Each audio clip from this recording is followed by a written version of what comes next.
नमस्कार, आज की बात में आपका स्वागत है। मैं हूं सौरभ शर्मा। इस वक्त पाकिस्तान में पूर्व प्रधानमंत्री इमरान खान के वेयरअबाउट्स, उनकी सेहत, सबको लेकर जबरदस्त हंगामा हो रहा है। संसद से लेकर सड़क तक, कोर्ट से लेकर जेल तक, हर जगह इमरान खान के सपोर्टर्स सरकार से पूछ रहे हैं कि खान कहां हैं, किस हाल में हैं, जिंदा भी हैं या नहीं। इमरान खान को उनके परिवार वालों से, वकीलों से मिलने क्यों नहीं दिया जा रहा। लेकिन पाकिस्तान की सरकार और वहां की फौज ने पूरी तरीके से खामोशी इख्तियार कर ली है, कोई जवाब नहीं दे रहा है। अडयाला जेल की तरफ से एक दो लाइन का बयान जारी किया गया कि इमरान खान ठीक हैं, उनकी सेहत अच्छी है। लेकिन अब इमरान खान के समर्थक, उनकी पार्टी के नेता इमरान खान से मुलाकात की मांग को लेकर अडयाला जेल के बाहर जम गए हैं। पार्लियामेंट में भी हंगामा हो रहा है। खैबर पख्तूनख्वा के चीफ मिनिस्टर भी इमरान खान से मिलने के लिए जेल के बाहर पहुंच गए, लेकिन उन्हें भी पुलिस ने रोक दिया। हालात देखते हुए आसिम मुनीर ने जेल के आसपास पैरामिलिट्री फोर्स तैनात कर दी, जिसके बाद केपीके के मुख्यमंत्री जेल के बाहर ही धरने पर बैठ गए और उनका धरना अभी भी चल रहा है। पीटीआई की लीडर्स ने कहा कि सरकार इतना ही बता दे कि इमरान खान के परिवार को, वकीलों को, पार्टी के लीडर्स को उनसे मिलने की परमिशन कब मिलेगी। लेकिन सरकार की तरफ से कोई जवाब नहीं आया। इससे इमरान खान की हालत को लेकर, सेहत को लेकर आशंकाएं और बढ़ गई हैं। इसलिए इमरान खान के हजारों समर्थकों के जेल के बाहर बैठने की तस्वीरें आप देख रहे हैं। इन्होंने ऐलान किया है कि जब तक इमरान खान से मुलाकात नहीं करा दी जाती, तब तक वो यहां से नहीं हटेंगे। डरना क्या है? आजादी। सब मिलकर बोलो आजादी। सरकारों सुन लो आजादी। यारों सुन लो आजादी। मरियम भी सुन ले आजादी। मरियम भी सुन ले। पाकिस्तान में पिछले 2 दिन से यह चर्चा है कि जनरल आसिम मुनीर के इशारे पर जेल में इमरान खान की हत्या कर दी गई है। इसके बाद से पीटीआई के सपोर्टर सड़कों पर हैं। आज सुबह सुबह पीटीआई की तरफ से प्रशासन से पार्टी के 6 नेताओं की मुलाकात इमरान खान से कराने की परमिशन मांगी गई थी। इसमें खैबर पख्तूनख्वा सूबे के वजीर आला सोहेल आफरीदी, उनकी कैबिनेट के मेंबर शाहिद खान खट्टक, मियां खान आफरीदी के कुछ और नेता शामिल थे। पीटीआई नेताओं की मिलने के बाद ही अडयाला जेल के बाहर सुरक्षा बढ़ा दी गई।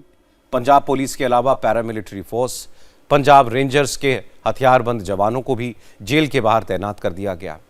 जेल सुरक्षा के भारी तामझाम के बीच दोपहर में केपी के चीफ मिनिस्टर सोहेल आफरीदी अपने मंत्रियों और दूसरे नेताओं के साथ अडयाला जेल पहुंच गए। लेकिन जेल एडमिनिस्ट्रेशन ने इमरान खान से मिलने की परमिशन नहीं दी। इसके बाद सोहेल आफरीदी अपने साथियों के साथ अडयाला जेल के बाहर धरने पर बैठ गए। उन्होंने कहा कि पिछले कुछ दिनों से इमरान खान की सिचुएशन को लेकर तरह तरह की चर्चाएं चल रही हैं। लोगों के मन में इमरान खान को लेकर चिंता है। अगर जल्द ही इमरान खान के बारे में सबूत के साथ सही जानकारी नहीं दी गई तो मुल्क के हालात बिगड़ जाएंगे। इमरान के समर्थक बेकाबू हो सकते हैं। इसलिए हुकूमत को पीटीआई के लीडर्स की मुलाकात इमरान खान से करानी चाहिए और जब तक ऐसा नहीं होगा वो जेल के बाहर ही बैठे रहेंगे। कल से मीडिया पर चल रहा था कि हमारे लीडर, हमारे कायद जनाब इमरान खान साहब की तबीयत खराब है या जो है जो अफवाहें चल रही थी, तो आज नेशनल मीडिया के साथ साथ जो है वो इंटरनेशनल मीडिया पर भी चल रहा है। तो हमारी तशवीश बढ़ गई है। पूरी पाकिस्तानी कौम इमरान खान साहब के हवाले से तशवीश में मुब्तला है। आज हम चाह रहे हैं कि हमारी मुलाकात हो, क्योंकि ये तशवीश मजीद बढ़ रही है और ये पूरे पाकिस्तान में जो है वो तमाम पाकिस्तानियों की टेंशन बढ़ा रही है। और जब टेंशन बढ़ती है तो फिर जो है वो पूरी कौम सड़कों पर आएगी। तो हम चाह रहे हैं कि आज हमारी मुलाकात हो जाए ताकि हम जो है अपने लीडर, अपने कायद इमरान खान साहब से मिलें, उसकी सेहत दरियाफ्त करें, उससे बातें करें, तो हम कौम को भी फिर बताएं कि इमरान खान साहब अंदर किस हालत में हैं। तो अगर फर्ज करें ये हमें आज भी नहीं मिलाते तो अभी जो है हम यहाँ पर बैठे हैं और उसके बाद जो है फिर आगे डिसाइड करेंगे इंशाअल्लाह ताला। ऐसे ही करीब 2 घंटे तक अडयाला जेल के बाहर धरना देने के बावजूद तहरीक इंसाफ के नेताओं को, खैबर पख्तूनख्वा के चीफ मिनिस्टर को भी, सोहेल आफरीदी को, उनकी कैबिनेट के मंत्रियों को जेल के अंदर इमरान खान से मिलने नहीं दिया गया। इसके बाद सोहेल आफरीदी ने शहबाज हुकूमत और पाकिस्तानी फौज पर हमला बोला। उन्होंने कहा कि पाकिस्तानी फौज के इशारे पर शहबाज शरीफ की हुकूमत इमरान खान को खत्म करने की साजिश कर रही है। लेकिन वो कामयाब नहीं होंगे क्योंकि पाकिस्तानी अवाम इमरान के साथ है। जब सोहेल आफरीदी से पूछा गया कि अगर मिलने की इजाज़त नहीं दी जाती है तो वो क्या करेंगे, इस पर उन्होंने कहा कि अब तो हुकूमत से आर पार की बात होगी। आज फिर जो है 27 नवंबर खान साहब के केसेस का दिन था, उनको फिर जो है 20 दिसंबर दे दिया गया है। आज 27 नवंबर है। 27 अक्टूबर से ना इमरान खान साहब की बहनों को उनसे मिलने दिया जा रहा है, ना डॉक्टर्स को मिलने दिया जा रहा है, ना वकीलों को, ना पॉलिटिकल पार्टी की लीडरशिप को, जो पीटीआई की लीडरशिप है उनको मिलने दिया जा रहा है। तो हमारे खदशात आहिस्ता आहिस्ता बढ़ रहे हैं।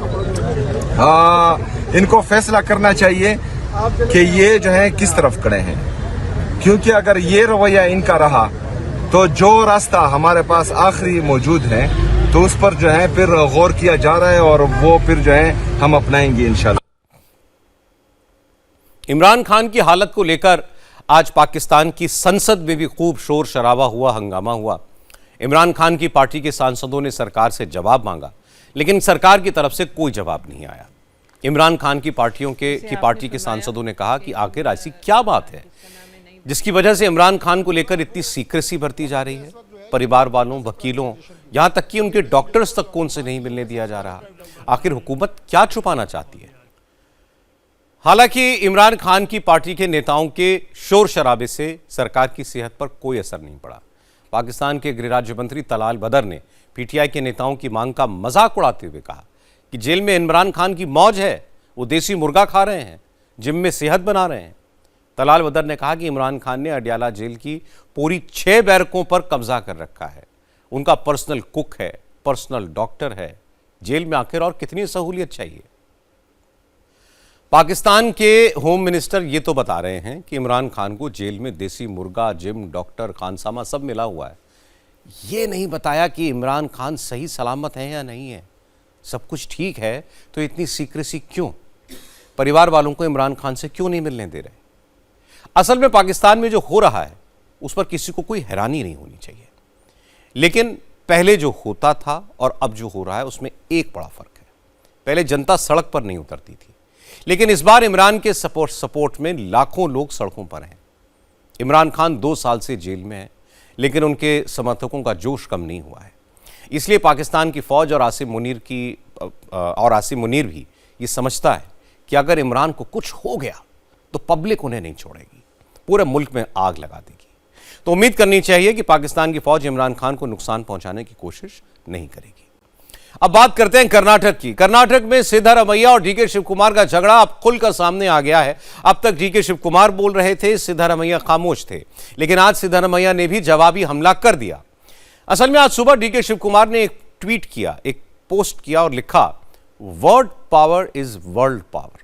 मतलब शब्दों की ताकत दुनिया की सबसे बड़ी ताकत है। इस ट्वीट के जरिए डीके शिव कुमार ने सिद्धारमैया और कांग्रेस आला कमान को उनका पुराना वादा याद दिलाया। शाम होते होते सिद्धारमैया ने जवाब दे दिया।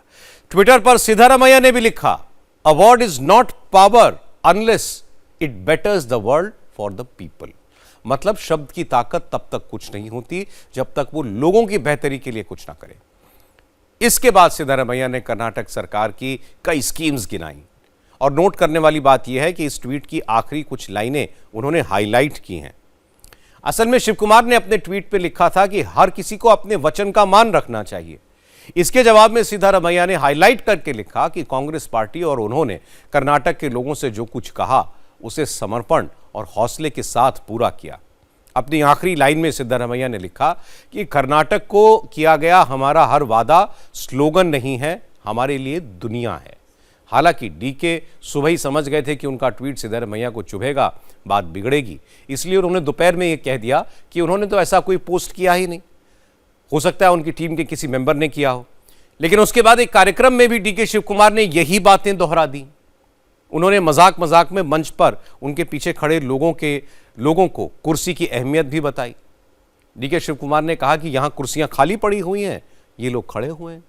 जो वक्त रहते कुर्सी पर नहीं बैठता उसे कुर्सी कभी नहीं मिलती।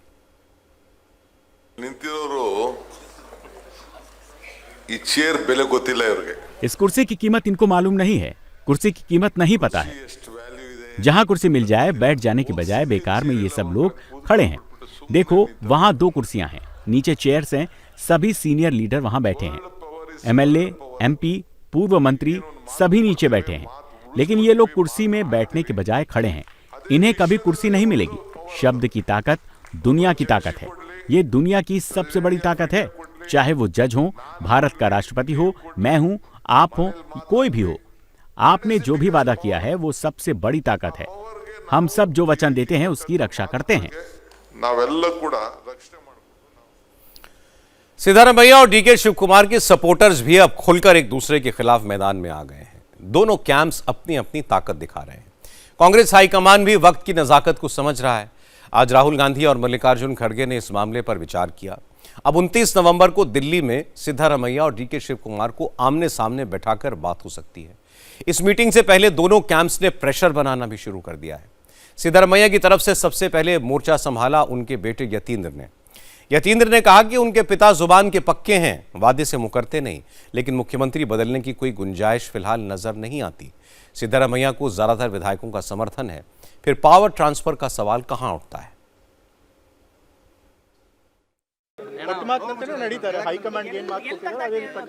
मेरे पिता जो वादा करते हैं वो उसे पूरा भी करते हैं। उन्होंने हाईकमांड को जो कहा है वो उसी हिसाब से चलेंगे। मुझे नहीं पता उन्होंने क्या कहा है, आप उनसे ही पूछो। सीएम ने क्या कहा है ये मुझे नहीं पता, लेकिन पार्टी वर्कर और एमएलसी होने के नाते मुझे नहीं लगता कि सीएम बदलने की कोई गुंजाइश है, क्योंकि सीएम के खिलाफ कोई केस नहीं है। उन्होंने अच्छी सरकार दी है, एमएलए उनके साथ हैं।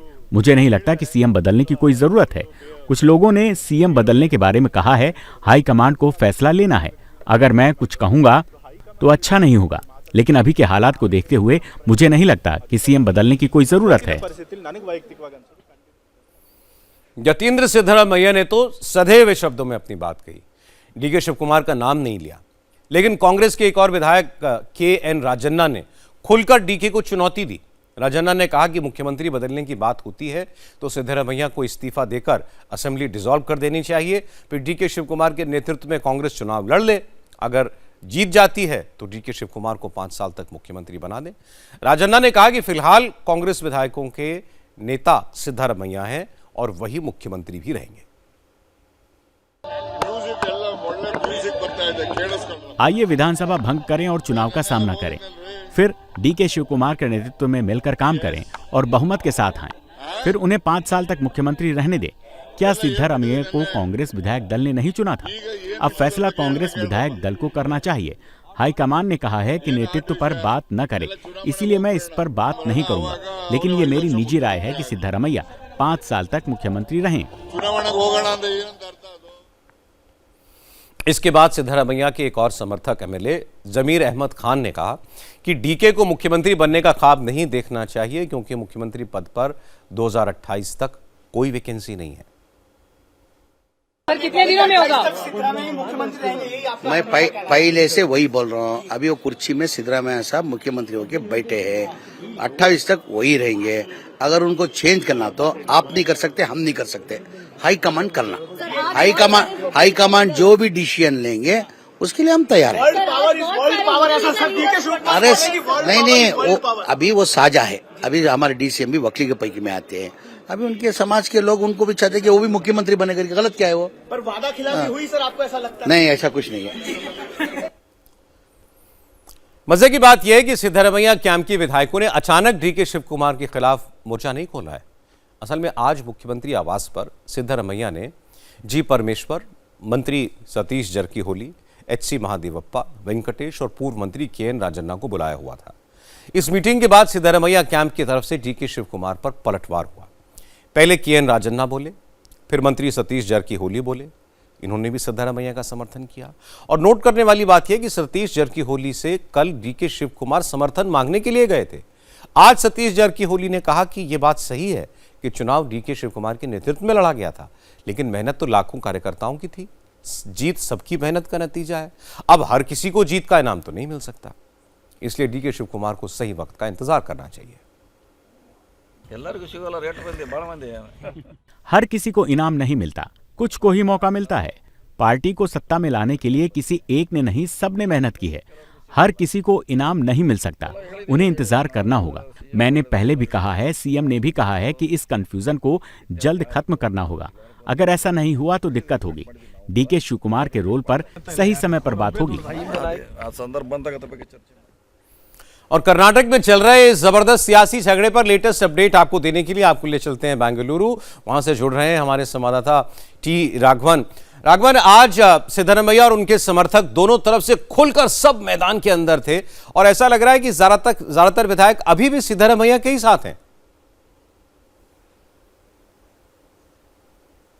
जी बिल्कुल, देखिए अगर विधायकों के समर्थन की बात करें, शायद ये एक ही स्ट्रांग पॉइंट है सौरभ, जिसमें सिद्धरमैया और उनका कैंप जो है बहुत ज्यादा आश्वस्त हैं, क्योंकि लगातार हमने ये देखा जब 2023 में जब ये बात हुई थी और जब डीके शिवकुमार ने सीएम बनने का दावा पेश किया था, उस वक्त भी विधायकों के समर्थन की बदौलत ही सिद्धरमैया को वो चांस देने की बात आलाकमान ने कही थी। लेकिन अभी देखिए कुछ देर पहले जो ट्वीट सुबह सिद्धरमैया डीके शिवकुमार ने किया था कि world power is world power, यानी आप हमारे साथ जो वादा किया था उसको पूरा करें। कल उन्होंने एक स्पीच में भी इस बात को दोहराया था, लेकिन अब उसका जवाब सिद्धरमैया ने दिया। उन्होंने कहा कि वादा जो है वो कर्नाटक की जनता से किया गया था, जब मुझे कुर्सी पर बिठाया गया था तो ये मैंडेट 5 साल का था।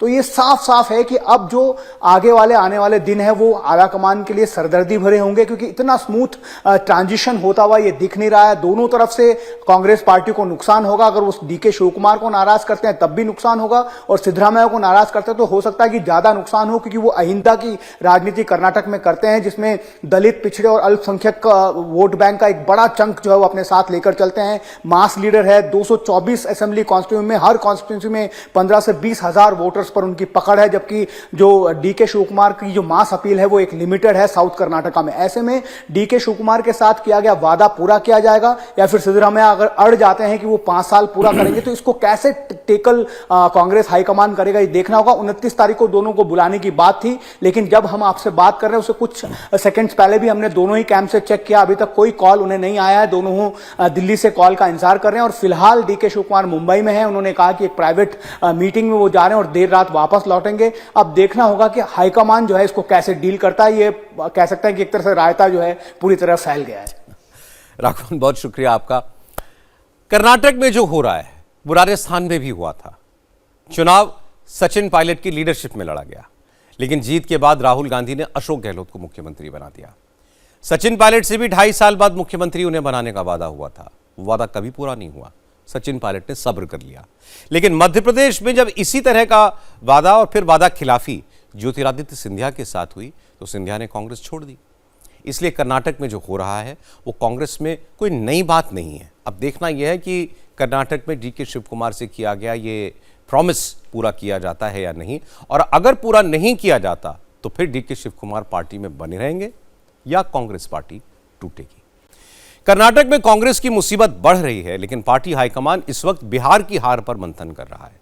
मल्लिकार्जुन खड़गे और राहुल गांधी ने बिहार में पार्टी के बड़े नेताओं और उम्मीदवार को दिल्ली बुलाया, लेकिन यहां मीटिंग शुरू होती उससे पहले ही कांग्रेस के ये नेता आपस में ही लड़ने लग गए। पता चला है कि वैशाली से कांग्रेस के उम्मीदवार इंजीनियर संजीव और पूर्णिया से चुनाव लड़े जितेंद्र यादव का झगड़ा हो गया। असल में आपसी बातचीत के दौरान इंजीनियर संजीव ने यह कह दिया कि कांग्रेस ने पार्टी के बाहर के जिन 18 लोगों को टिकट दिया उनके चक्कर में कांग्रेस का बेड़ा गर्क हुआ। इस पर पप्पू यादव के करीबी जितेंद्र यादव नाराज हो गए। उन्होंने कहा कि वो भी नए हैं, जो आज पुराने हैं वो भी कभी नए थे, इसलिए ये बात कहना तो ठीक नहीं है। फिर बात बढ़ती गई, दोनों नेताओं में बहस हुई। इस दौरान इंजीनियर संजीव ने जितेंद्र यादव को हाथ से गोली मारने का इशारा कर दिया। हालांकि बाद में इंजीनियर संजीव ने यह माना कि जितेंद्र यादव से उनकी बहस हुई थी, लेकिन उन्होंने ऐसा कोई गोली मारने जैसा इशारा नहीं किया था। यह बेबुनियाद है, ऐसी किसी भी बात में कोई सत्यता नहीं है। और जहां तक रही बात कांग्रेस पार्टी के कार्यालय की, तो कांग्रेस पार्टी का कार्यालय पूरी तरह से सुरक्षित है और वहां प्रॉपर बॉडी फ्रिस्किंग करने के बाद ही किसी को भीतर जाने दिया जाता है। तो ऐसी कोई बात नहीं है। हाँ, यह जरूरी है जानना लोगों को कि आज क्या हुआ था। बहुत सारे वैसे प्रत्याशी थे जिन्होंने चुनाव मजबूती से लड़ा है और वह सारे लोग आज अपनी अपनी बातों को रखने हाईकमान के पास आए थे। उसी में मैं भी आज कांग्रेस पार्टी में कांग्रेस पार्टी के शीर्ष नेतृत्व के सामने अपनी बातों को रखने के लिए मैं आया था। उसी में बहुत सारे लोगों की अपनी अपनी प्रतिक्रिया थी, लोगों की नाराजगी थी, उसी में मैंने भी अपनी बातों को मजबूती से रखा है। तो मेरा किसी के साथ कोई विवाद नहीं हुआ है और कहीं गोली बंदूक चलने की कोई बात नहीं है, सब झूठी और मनगढ़ंत बात है। लेकिन बिहार कांग्रेस के सीनियर नेता अखिलेश प्रसाद सिंह की बातों से लगा कि दाल में कुछ काला है। उन्होंने इस घटना को सिरे से खारिज नहीं किया। अखिलेश प्रसाद सिंह ने कहा कि उनके सामने तो कुछ नहीं हुआ, लेकिन गलियारे में कुछ हुआ होगा, वो कुछ कह नहीं सकते। कहा जा रहा है कि लड़ाई भी हुई है, गोली मारने की बात जो है वो अंदर देखने को मिली है। कुछ प्रत्याशियों के बीच में आपसी झड़प की बात सामने आई है। कुछ हुआ होगा, क्या वो वाकई सही बात है? नहीं, वहाँ कुछ अंदर हुआ होगा, उसकी जानकारी नहीं। आप काम की बात करो भाई।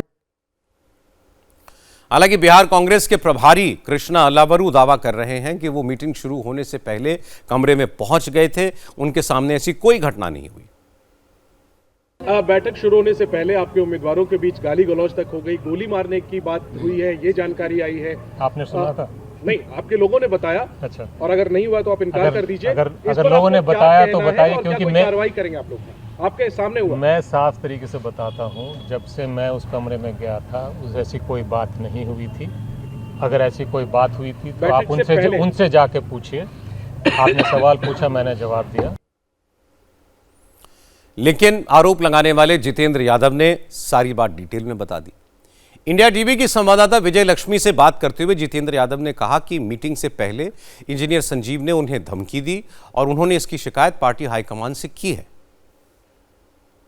जितेंद्र जी, ये इस तरह की खबरें चल रही हैं कि आज जब बैठक हुई राहुल गांधी के पहुंचने से पहले, तो आपको ये इस तरह की धमकी दी गई कि गोली मार दी जाएगी। कुछ आप अगर बताएं क्या हुआ था उस मीटिंग में? वहाँ पे पार्टी नेतृत्व के बारे में कुछ बोला जा रहा था उनके द्वारा जी।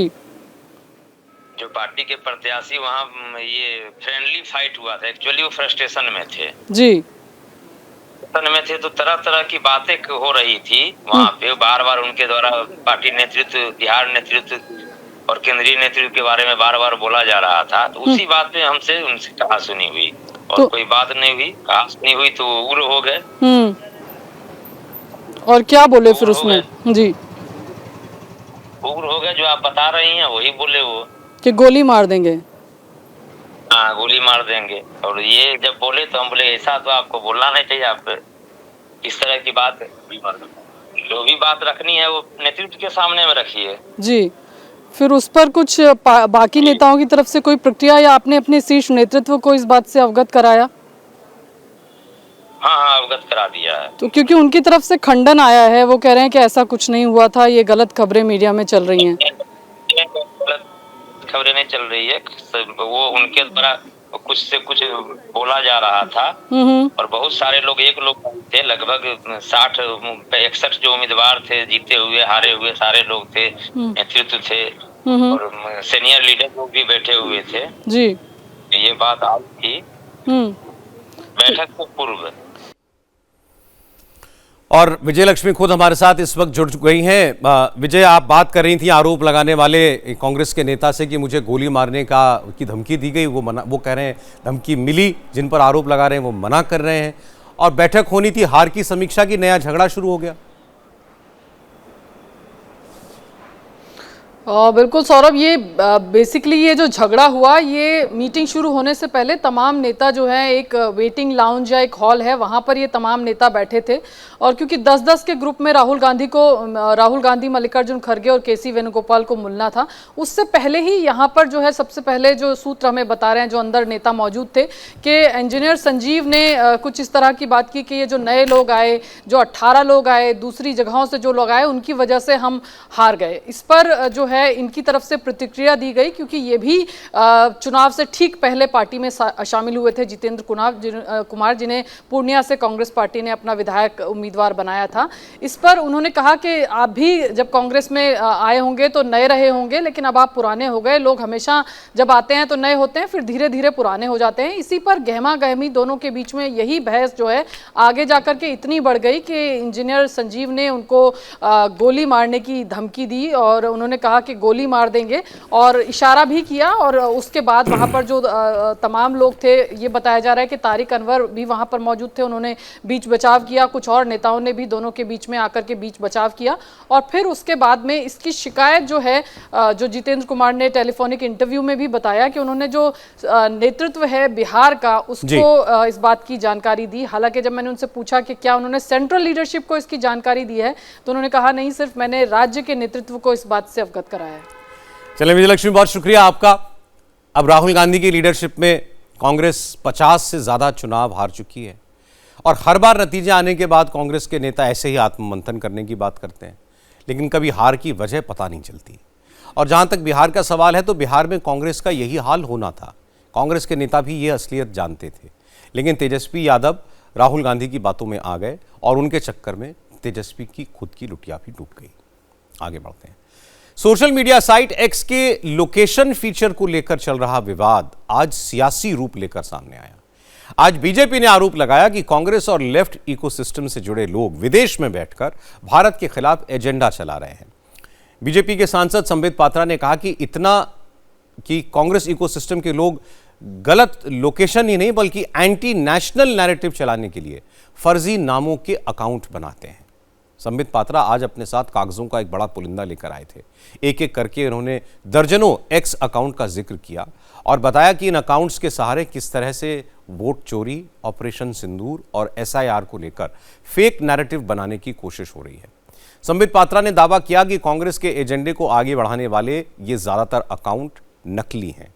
विदेश में बैठकर भारत के खिलाफ प्रचार किया जा रहा है, लेकिन लोकेशन भारत की बताई जाती है।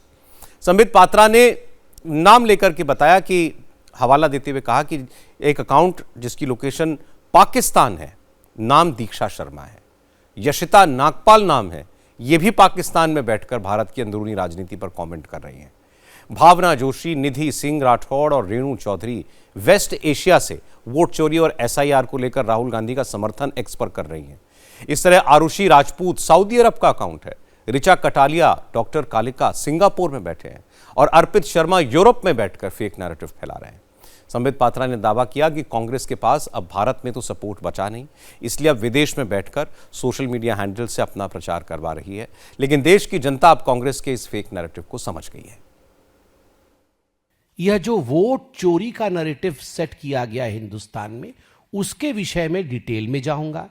दूसरा नैरेटिव ऑपरेशन सिंदूर में जो मोदी जी को और भारत की आर्मी को एक तरह से सरेंडर्ड रूप में दिखाने की कोशिश की गई, एक तरह से दुर्बल दिखाने की, वीक दिखाने की कोशिश की गई, उसके पीछे भी पाकिस्तानी हैंडल, बांग्लादेश के हैंडल, वेस्ट एशिया के हैंडल, यूनाइटेड स्टेट्स में बैठे कुछ कांग्रेसी और उनके शुभचिंतक, इस प्रकार का एक माहौल ऑपरेशन सिंदूर को लेकर बनाया गया। और तीसरा विषय संघ परिवार और व्यक्तिगत रूप से मोदी जी के ऊपर हमला करने का जो नैरेटिव है, यह नैरेटिव भी विदेश से किस प्रकार संचालित हुआ। दीक्षा शर्मा, पाकिस्तान, नाम दीक्षा शर्मा नहीं होगा, कोई पाकिस्तानी ही होगा, मगर नाम बनाया गया है दीक्षा शर्मा। कौन बनाया होगा? यह लेफ्ट कांग्रेस इकोसिस्टम नहीं बनाया होगा। किस लिए बनाया होगा? हिंदुस्तान को अपमानित और बदनाम करने के लिए बनाया होगा। किसी भी कीमत पे हमें सत्तारूढ़ होना है, किसी भी कीमत पे राहुल गांधी को प्रधानमंत्री बनाना है, चाहे उसके लिए देश को ही क्यों ना बेचना पड़े, देश को ही विदेश की भूमि से क्यों ही ना अपमानित किया जाए। दीक्षा शर्मा पाकिस्तान, आप देख सकते हैं, आप इसको पब्लिकली भी अपने अकाउंट में देख सकते हैं। इसमें किस प्रकार से इलेक्शन कमीशन और मोदी जी के लिए बहुत भद्दी बातें लिखी गई हैं, यह सब भी आपके सामने है। कोई और झुक नहीं सकता है इस लेवल तक प्रधानमंत्री और देश की महिलाओं को बदनाम करने का ये जो चित्र है, आप सोचिए जरा। West Asia, Pakistan, Singapore, Bangladesh, यहां से लोग साथ दे रहे हैं राहुल गांधी का, यह भी आप देख सकते हैं। संबित पात्रा यहीं नहीं रुके। उन्होंने कहा कि कांग्रेस के सपोर्टर्स के ही नहीं बल्कि खुद पार्टी के कई नेताओं के एक्स अकाउंट की लोकेशन विदेश में है। संबित पात्रा ने महाराष्ट्र कांग्रेस और हिमाचल कांग्रेस के अकाउंट्स का जिक्र किया, जिनकी लोकेशन आयरलैंड और थाईलैंड में दिख रही है। जो डॉक्यूमेंट्स मुझे आज दिए गए हैं, ये डॉक्यूमेंट्स अपने आप में सनसनी पैदा करती है। आपको आज पहली बार कुछ ऐसी बातें सुनने को मिलेगा जो आप शायद विश्वास न कर पाए। मैं कुछ नाम पढ़ूंगा और कहां से उनके अकाउंट्स ओरिजिन करते हैं वह भी बताऊंगा। आदरणीय पवन खेड़ा जी कांग्रेस के बड़े नेता हैं। डेट ऑफ ज्वाइनिंग इत्यादि में मैं नहीं जाता, but account based in United states. दूसरा अकाउंट है Maharashtra Congress, INC Maharashtra, account based इन आयरलैंड। तीसरा अकाउंट जो मुझे दिया गया है वो हिमाचल कांग्रेस का है, @INC Himachal, connected via Thailand Android app. Account based in India है मगर connected via Thailand Android app है। इसके साथ साथ अनेकों ऐसे अकाउंट है, मैं डिटेल्स में नहीं जाऊंगा। बड़े बड़े नाम हैं जो लेफ्ट कांग्रेस इन्फ्लुएंसर्स हैं। निधि सिंह राठौड़, ये सब निधि सिंह राठौड़ का आप देख सकते हैं, account based in West Asia. इनके अकाउंट्स पाकिस्तान में भी है, बांग्लादेश में भी है। कई जगह पाकिस्तान को छुपाने के लिए ये ऑप्शन दिया गया है कि आप सटीक स्थान नहीं देके साउथ ईस्ट एशिया रीजन दे सकते हैं।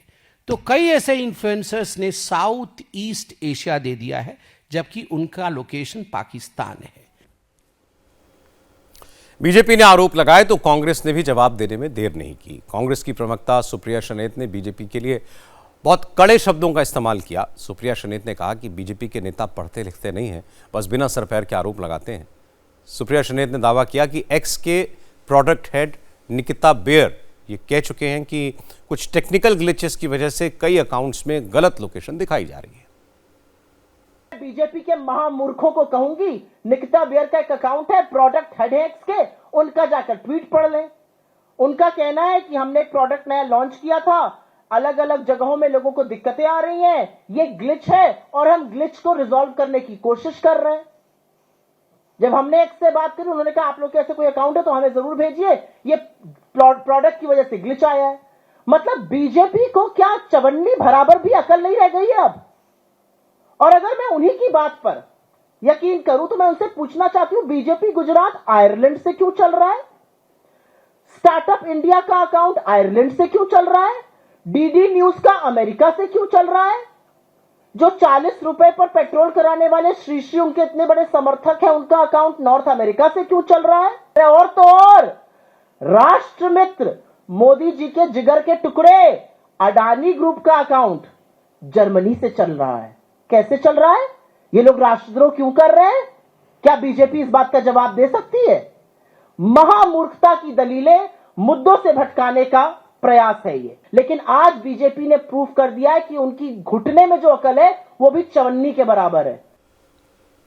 ये तो बात हुई बीजेपी और कांग्रेस की, लेकिन आखिर एक्स का लोकेशन फीचर, इसका सच क्या है? क्या ये 100% एक्यूरेट है? फैक्ट क्या है, ये मैं आपको बताता हूं। बीजेपी का यह दावा सही है कि नाम और लोकेशन बदलकर कांग्रेस का सपोर्ट करने वाले कई एक्स हैंडल्स विदेश से चल रहे हैं। लेकिन कांग्रेस की यह बात भी सही है कि एक्स का लोकेशन फीचर अभी 100% एक्यूरेट नहीं है। कुछ वजह हैं जिनकी वजह से ये गलत लोकेशन दिखा सकता है। अगर कोई VPN मतलब वर्चुअल प्राइवेट नेटवर्क इस्तेमाल कर रहा है तो वो अपनी लोकेशन छिपा भी सकता है, उसे बदल सकता है। इसके अलावा अगर हाल ही में किसी शख्स ने कोई विदेश यात्रा की हो या विदेश यात्रा पर हो, इससे भी उसकी लोकेशन को लेकर एक्स पर कुछ गड़बड़ी दिखाई जा सकती है। IP एड्रेस मतलब इंटरनेट प्रोटोकॉल में लोकेशन का निर्धारण करने में ये बहुत इंपॉर्टेंट होता है, और अगर ये सही से अपडेटेड नहीं है तो भी गलत लोकेशन आ सकती है। उदाहरण के लिए हो सकता है कि कोई एक्स यूजर रिसर्च के काम से किसी देश में गया तो उसकी लोकेशन उसी देश की आ जाएगी, फिर चाहे उसने वो देश छोड़ दिया हो, वापस भी आ गया हो। इसके अलावा भी कई टेक्निकल ग्लिचेस हो सकती हैं जिनकी वजह से एक्स पर किसी की लोकेशन गलत दिखाई दे। लोकेशन फीचर में गड़बड़ी और इसे लेकर हो रहे विवाद को देखते हुए एक्स इसे सुधारने का काम कर रहा है। अमेरिका में भी कई लोगों की रियल लोकेशंस दूसरे देशों की दिखाई जा रही हैं, जिसके बाद एक्स ने इस पर काम करना शुरू किया और अब उस लोकेशन के आगे एक्सक्लेमेटरी निशान लगा दिया जाएगा जहां यूजर्स के से VPN की मदद से अपनी लोकेशन उन्होंने बदली हो या फिर उसे छुपाने की कोशिश की हो। गलत लोकेशन की समस्या पुराने अकाउंट्स में ज़्यादा दिख रही है। इसे ठीक करने के लिए एक्स अपना डेटा अपडेट कर रहा है। इसके अलावा एक्स ऐसे अकाउंट्स पर डिस्क्लेमर देने पर भी विचार कर रहा है जिनकी लोकेशन को लेकर वो खुद भी श्योर नहीं है।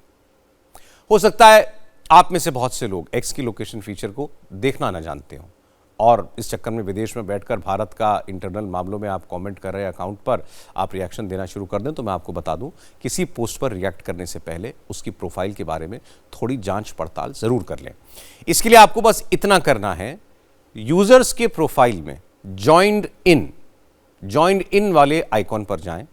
हम आपको फोटो के जरिए भी दिखा रहे हैं। ये वो जगह है जहां पर लिखा होता है कि उस यूजर ने एक्स कब ज्वाइन किया। इस पर क्लिक कीजिए, उसके बाद आपको यूजर की पूरी डिटेल दिख जाएगी, जैसे उसने कब एक्स पर अपना अकाउंट बनाया, ज्वाइन किया, अगर हैंडल वेरीफाइड है तो कब वेरीफाई किया, लोकेशन क्या है और किस ऐप के जरिए वो एक्स से कनेक्टेड है। टेक्नोलॉजी जिंदगी को आसान बनाने में मददगार है, लेकिन इसका गलत इस्तेमाल मुसीबत भी बन सकता है। आज जो विवाद सामने आए वो इसी का नतीजा है। आज अमेरिका से एक बहुत परेशान करने वाली खबर आई। अमेरिका की राजधानी वॉशिंगटन डीसी में व्हाइट हाउस के पास एक बड़ा आतंकवादी हमला हुआ। एक शख्स ने वॉशिंगटन डीसी में ड्यूटी पर तैनात 2 अमेरिकी सैनिकों को, नेशनल गार्ड्स को, गोली मार दी। दिन दहाड़े हुई इस घटना से अफरा तफरी मच गई। गश्त लगा रहे नेशनल गार्ड्स को भी कुछ समझ में नहीं आया। अचानक फायरिंग की आवाज आई। गोलियों की आवाज सुनकर इलाके में भगदड़ मच गई। लोग जान बचाने के लिए यहां वहां भागने लगे। कुछ ही मिनटों में व्हाइट हाउस के आसपास के इलाके में पुलिस और नेशनल गार्ड्स के जवान भारी तादाद में पहुंच गए। लोगों ने नेशनल गार्ड्स के खून से लथपथ जवानों को एम्बुलेंस में ले जाते हुए देखा। व्हाइट हाउस के इतना करीब गोलियां चलने से लोग दहशत में आ गए। लोगों को लगा कि कोई बड़ा टेररिस्ट अटैक हुआ है। जान बचाने के लिए लोग आसपास की इमारतों में छुपने के लिए दौड़ने लगे।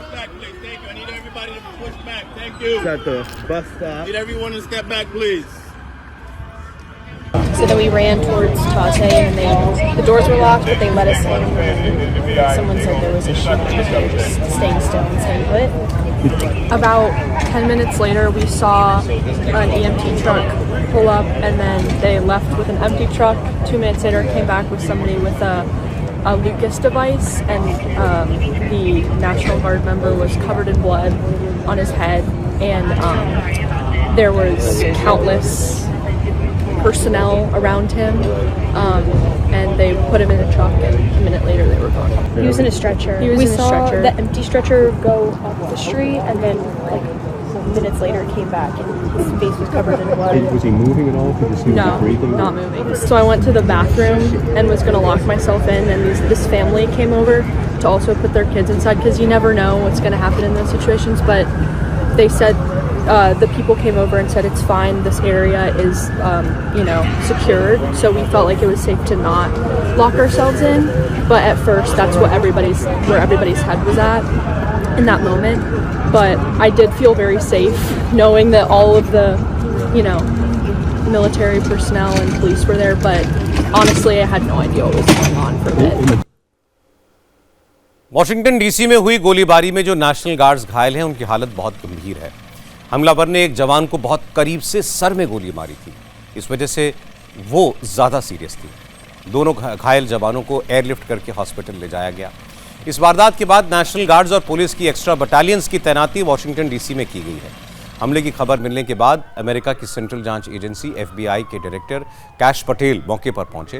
कैश पटेल ने बताया कि प्रेसिडेंट ट्रंप ने हाल ही में वॉशिंगटन डीसी में नेशनल गार्ड्स तैनात किए थे।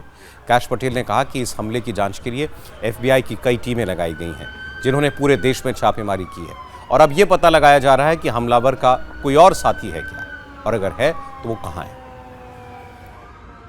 It is an ongoing investigation of terrorism. Make no mistake about it. The FBI is leading out on these federal assault on a federal law enforcement officer investigation on many fronts. We immediately, with our law enforcement partners in the Metropolitan Police Department and the interagency, secured the scene, seized the weapon, sent in our evidence response team immediately to collect evidence, and started doing block-by-block canvasses. We are looking for and interviewing witnesses. The firearm and other materials have been sent to our Quantico laboratory already yesterday for immediate analysis. That work is ongoing. Partnering with the DC United States Attorney's Office, we have also executed multiple search warrants around the country to include the subject's last known residence, which is in the state of Washington. The search warrant was executed on that house last night or early this morning, and it is an ongoing process. There is confirmation now that the subject had a relationship in Afghanistan with partner forces. We are fully investigating that aspect of his background as well, to include any known associates that are either overseas or here in the United States of America. America में इस वक्त Thanksgiving holiday की छुट्टियां चल रही हैं। इस वजह से बहुत ज़्यादा भीड़ भाड़ नहीं है। नेशनल गार्ड्स के ज़्यादातर जवान भी छुट्टी पर हैं। जिन जवानों को गोली लगी है उन्होंने ड्यूटी के लिए वॉलंटियर किया था। इनमें से एक महिला है, इसका नाम सारा ब्रिक्सटॉन है। वहीं दूसरे घायल जवान का नाम एंड्रयू वोल्फ है। अमेरिका की अटॉर्नी जनरल पैम बॉन्डी ने बताया कि दोनों गार्ड्स ने 24 घंटे पहले ही मिलिट्री सर्विस की शपथ ली थी और कहा था कि वो थैंक्सगिविंग की छुट्टी नहीं लेंगे, घर नहीं जाएंगे, अपने देश की, अपनी राजधानी की सुरक्षा करेंगे।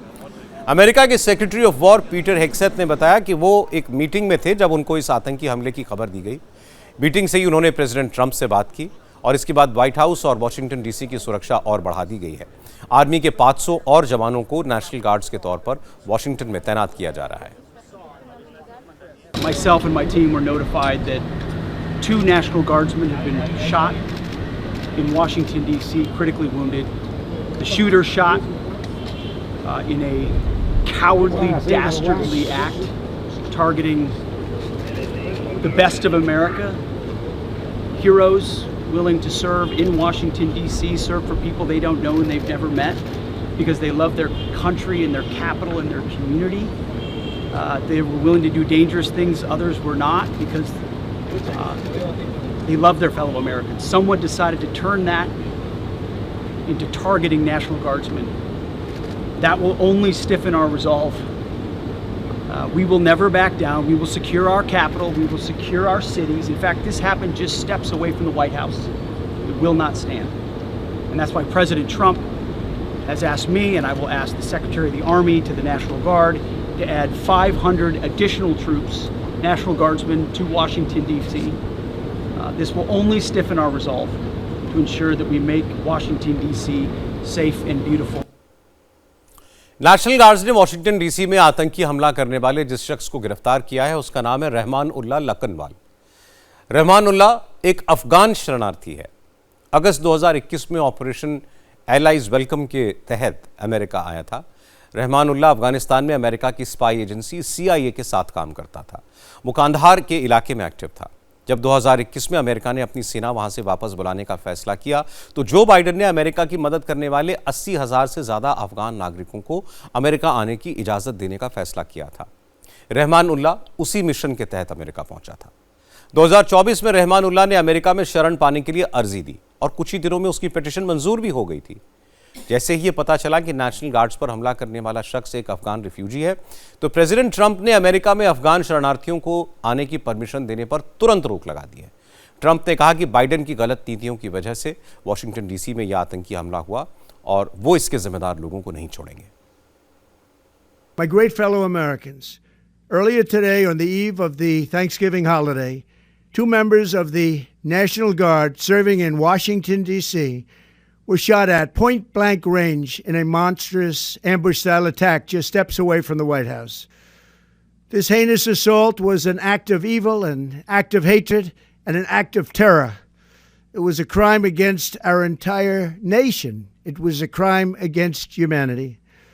The hearts of all Americans tonight are with those 2 members of the West Virginia National Guard and their families.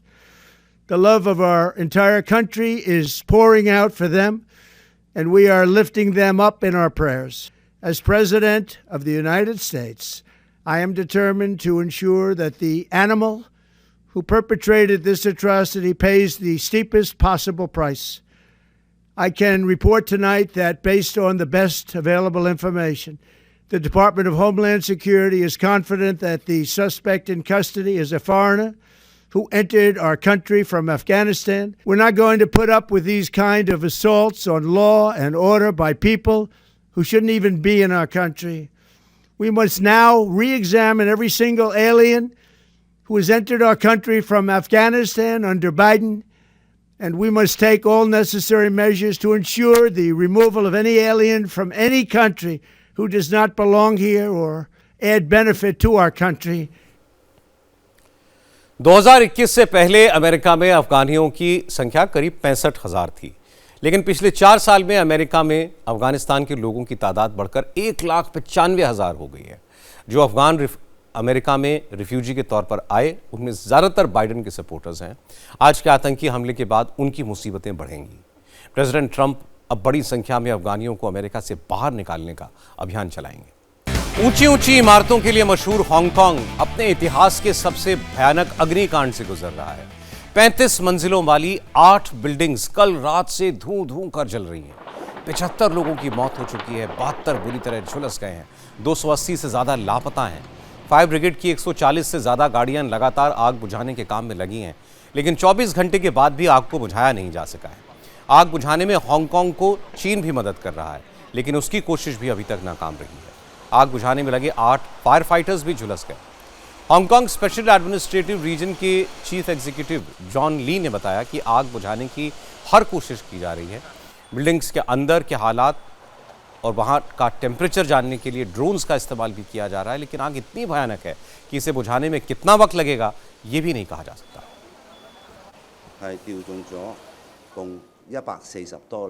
आग बुझाने और फंसे हुए लोगों को बचाने के लिए फायर डिपार्टमेंट ने 140 से ज्यादा फायर ब्रिगेड की गाड़ियां और 60 से ज्यादा एम्बुलेंस तैनात की हैं। 800 से ज्यादा फायर फाइटर्स और पैरामेडिक्स तैनात किए गए हैं। हालात का जायजा लेने के लिए ड्रोन का भी इस्तेमाल किया जा रहा है। हमने फायर डिपार्टमेंट को आग बुझाने के लिए सभी जरूरी संसाधन और मैन पावर को तेजी से जुटाने के निर्देश दिए हैं।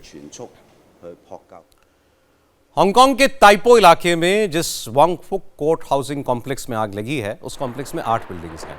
हर बिल्डिंग 35 मंजिला है। इन बिल्डिंग्स में करीब 2000 फ्लैट्स हैं। शुरुआती जांच में यह पता चला है कि बिल्डिंग की मेंटेनेंस का काम चल रहा था। इसके लिए बांस की मचान बनाई गई थी। आग की शुरुआत इमारतों के बाहर लगी हुई इन्हीं मचानों से हुई।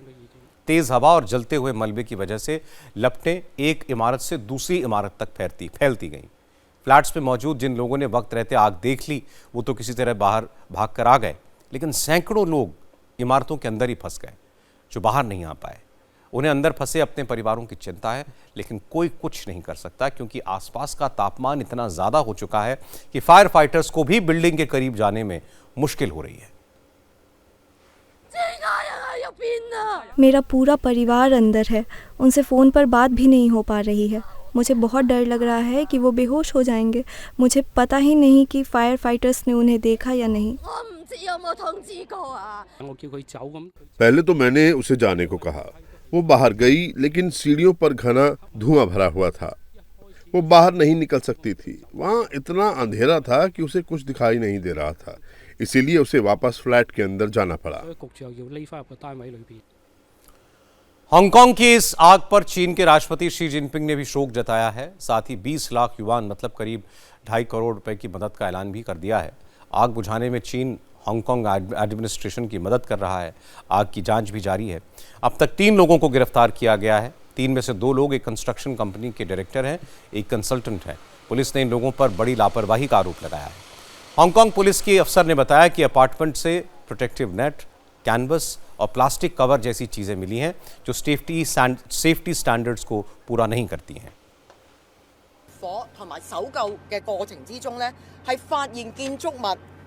आग बुझाने के दौरान फायर ब्रिगेड ने पाया कि इमारत का आगे का हिस्सा सुरक्षा के लिए लगाए गए जालों, प्लास्टिक के खोल, वाटरप्रूफ तिरपाल और दूसरी चीज़ों से ढका हुआ था। हमें शक है कि ये फायर सेफ्टी स्टैंडर्ड के दायरे में नहीं आता। हमने जांच में पाया कि एक दूसरा टावर जो आग की चपेट में नहीं आया था, उसकी लिफ्ट लॉबी की खिड़कियों को फोम इंसुलेशन पैनल से सील किया गया था। इस आशंका से इनकार नहीं किया जा सकता कि इन सब चीज़ों की वजह से आग तेज़ी से फैली। हांगकांग के रेजिडेंशियल कॉम्प्लेक्स में लगी आग की तस्वीरें डराने वाली हैं। भगवान से प्रार्थना है कि आग जल्द से जल्द काबू में आए और जिन लोगों के परिवार वाले फंसे हुए हैं सब बच जाए। आज प्रधानमंत्री नरेंद्र मोदी ने वर्ल्ड कप जीतने वाले चैंपियन से मुलाकात की। विमेन्स ब्लाइंड क्रिकेट टीम ने हाल ही में कोलंबो में हुआ first blind T20 world cup जीता है। प्रधानमंत्री आवास में हुई मुलाकात के दौरान चैंपियन प्लेयर्स ने मोदी को ऑटोग्राफ्ड बैट दिया। उसके बाद प्रधानमंत्री ने भी खिलाड़ियों की डिमांड पर क्रिकेट बॉल पर ऑटोग्राफ दिया। मोदी ने खिलाड़ियों को इस जीत की बधाई दी, उनकी कड़ी मेहनत, टीम वर्क और हौसले की सराहना की। प्रधानमंत्री मोदी ने चैंपियन से वर्ल्ड कप के दौरान उनके एक्सपीरियंसेस जाने, उनकी पर्सनल लाइफ और क्रिकेट से जुड़ी कहानियां सुनी और इसके बाद हाई टी के दौरान प्रधानमंत्री ने खिलाड़ियों को होस्ट किया, अपने हाथ से उन्हें मिठाई खिलाई। आपको बता दें कि विमेन ब्लाइंड क्रिकेट टीम ने वर्ल्ड कप फाइनल में नेपाल को 7 विकेट से हराया था और ट्रॉफी पर कब्जा किया था। और नोट करने वाली बात यह है कि पूरे टूर्नामेंट में टीम अनडिफीटेड रही। इन स्पेशल चैंपियंस को उनकी इस शानदार उपलब्धि पर इंडिया टीवी की तरफ से भी हार्दिक बधाई। आज की बात में इतना ही। आपसे मिलेंगे कल एक बार फिर रात 9 बजे।